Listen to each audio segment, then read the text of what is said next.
ഇന്ന് മിക്കവാറും എല്ലാവരും വളരെ കൺഫ്യൂസ്ഡാണ് എന്ത് ആഹാരം കഴിക്കണം, എപ്പോൾ കഴിക്കണം എന്നുള്ളതിനെക്കുറിച്ച്. ഇതിന് രണ്ട് തരത്തിലായിട്ട് ഞാൻ പറയാം. എന്ത് ആഹാരം കഴിക്കണം എന്നുള്ളത് പലരും പറയാറുണ്ട് കാർബോഹൈഡ്രേറ്റ്സ് മാത്രം കഴിക്കണം, പ്രോട്ടീൻ മാത്രം കഴിക്കണം. പക്ഷേ നിങ്ങളുടെ ആവശ്യങ്ങളെ മനസ്സിലാക്കി വേണം കഴിക്കാൻ എന്നുള്ളതാണ് എൻ്റെ വശം. നിങ്ങളൊരു കായികപരമായിട്ട് നല്ല രീതിയിൽ ജോലി ചെയ്യുന്ന ഒരു വ്യക്തിയാണെങ്കിൽ നിങ്ങൾക്ക് കാർബോഹൈഡ്രേറ്റ്സും ആവശ്യമുണ്ട്, പ്രോട്ടീനും ആവശ്യമുണ്ട്. നിങ്ങൾ ഇരുന്നുള്ള ജോലികളാണ് ചെയ്യുന്നതെങ്കിൽ നിങ്ങൾ കാർബോഹൈഡ്രേറ്റ്സ് കുറച്ചുകൊണ്ട് പ്രോട്ടീനിന് ഇമ്പോർട്ടൻസ് കൊടുത്തുകൊണ്ട് നല്ല വ്യായാമം കൂടെ ചെയ്യുന്ന തരത്തിലുള്ള ഒരു ലൈഫ് സ്റ്റൈലിലോട്ട് വരുന്നതാണ് ഏറ്റവും നല്ലത്. അതുപോലെ തന്നെ നിങ്ങൾ എപ്പോഴാണ് ആഹാരം കഴിക്കേണ്ടത്? പലപ്പോഴും പലരുടെയും സംശയം ഞാൻ 3 നേരം കഴിക്കുന്നുണ്ട് അല്ലെങ്കിൽ 4 നേരം കഴിക്കുന്നുണ്ട് എന്നുള്ളതൊക്കെയാണ്. നിങ്ങൾ അമിതമായിട്ട് ആഹാരം കഴിക്കുന്നുണ്ടെങ്കിൽ അല്ലെങ്കിൽ അമിതമായി നിങ്ങൾക്ക് വിശപ്പ് തോന്നുന്നുണ്ടെങ്കിൽ അത് നിങ്ങളുടെ ദഹന വ്യവസ്ഥയുടെ എന്തൊരു പോരായ്മയാണ്.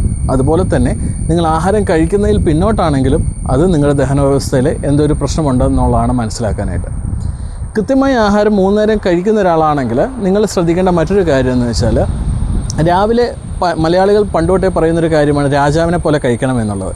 അതിനകത്ത് അർത്ഥം ക്വാണ്ടിറ്റി വളരെയധികം കൂട്ടിക്കഴിക്കുക എന്നുള്ളതല്ല, മറിച്ച് രാജാവ് കഴിക്കുന്ന പോലെ സമീകൃതമായിട്ടുള്ള ആഹാരം നമുക്ക് വേണ്ട എല്ലാ തരത്തിലുള്ള മിനറൽസും വൈറ്റമിൻസും ലഭിക്കുന്ന തരത്തിലുള്ള ആഹാരം മിതമായ അളവിൽ കഴിക്കുക എന്നുള്ളതാണ്. ഉച്ച സമയത്തിലോട്ട് വരുന്ന സമയത്തായിക്കോട്ടെ, നമ്മൾ ലഞ്ച് കഴിക്കുന്ന സമയത്ത് നമുക്ക് എല്ലാ തരത്തിലുള്ള ആഹാരങ്ങളും കഴിക്കാനും ദഹിപ്പിക്കാനും കഴിയുന്ന ഒരു സമയമാണ്. നമ്മുടെ രാവിലെ എഴുന്നേറ്റ് കഴിഞ്ഞ് ബ്രേക്ക്ഫാസ്റ്റ് കഴിഞ്ഞ് നമ്മുടെ ദഹന വ്യവസ്ഥ കൃത്യമായിട്ടുള്ള രീതിയിൽ പ്രവർത്തിക്കുന്ന ഒരു സമയമായതുകൊണ്ട് തന്നെ ഉച്ച സമയത്ത് നമ്മൾ കഴിക്കുന്നത് എന്തും ദഹിപ്പിക്കാനുള്ള കഴിവ് നമ്മുടെ ശരീരത്തിനുണ്ട്. എന്നാൽ ടുവേർഡ്സ് ഈവനിങ് എത്തുമ്പോഴത്തേക്കും നമ്മുടെ ദഹന വ്യവസ്ഥ വളരെയധികം കുറയാനും നമ്മൾ അതിന് ശേഷമുള്ളൊരു ഫേസ് എന്ന് പറയുന്നത് ഒരു നിദ്രയിലോട്ട് അല്ലെങ്കിൽ നമ്മളൊരു റെസ്റ്റിംഗ് ഫേസിലോട്ട് പോകുന്ന സമയമാണ്. ആ സമയത്ത് നമ്മൾ കൂടുതൽ എഫേർട്ട് നമ്മുടെ ശരീരത്തിന് കൊടുക്കാതിരിക്കാനായിട്ട് ഏറ്റവും മിനിമലായിട്ടുള്ള ആഹാരം കഴിക്കുന്നതാണ് ഏറ്റവും നല്ലത്. അതിനൊരു ഉദാഹരണം പറയുകയാണെങ്കിൽ നമ്മളൊരു യാഗശാലയെ കണക്കാക്കുക. അതിൽ തീനാളം കത്തി വരുന്ന സമയത്ത് നമ്മൾ നെയ്യ് ഒഴിച്ച് കൊടുക്കുകയാണെങ്കിൽ അത് തീ അണഞ്ഞു പോകും. എന്നാൽ അതേ തീനാളം നല്ല രീതിയിൽ ജ്വലിച്ച് തുടങ്ങിയതിന് ശേഷമാണ് നമ്മൾ നെയ്യ് ഒഴിച്ചു കൊടുക്കുന്നതെങ്കിൽ ആ നെയ്യെ കൂടെ ജ്വലിപ്പിച്ചുകൊണ്ട് നല്ല രീതിയിൽ അത് തീനാളം ഉയർന്നു പൊങ്ങുന്നതും കാണാം.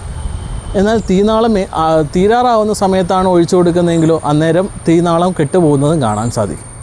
അപ്പം നമ്മുടെ ദഹന വ്യവസ്ഥയെ എത്രത്തോളം നമ്മൾ കൃത്യമായി മെയിൻറ്റെയിൻ ചെയ്യുന്നു എന്നതിനെ അടിസ്ഥാനപ്പെടുത്തിയിരിക്കും നമ്മുടെ ബാക്കിയുള്ള കാര്യങ്ങളിലോട്ട്, അതായത് നമ്മുടെ ശരീരത്തിന് ആവശ്യമായ എല്ലാ മിനറൽസും ബാക്കി കാര്യങ്ങളിൽ ശരീരത്തിൽ ലഭിക്കുവാൻ കൃത്യമായിട്ടുള്ള ഒരു കാരണമായി മാറുന്നത്.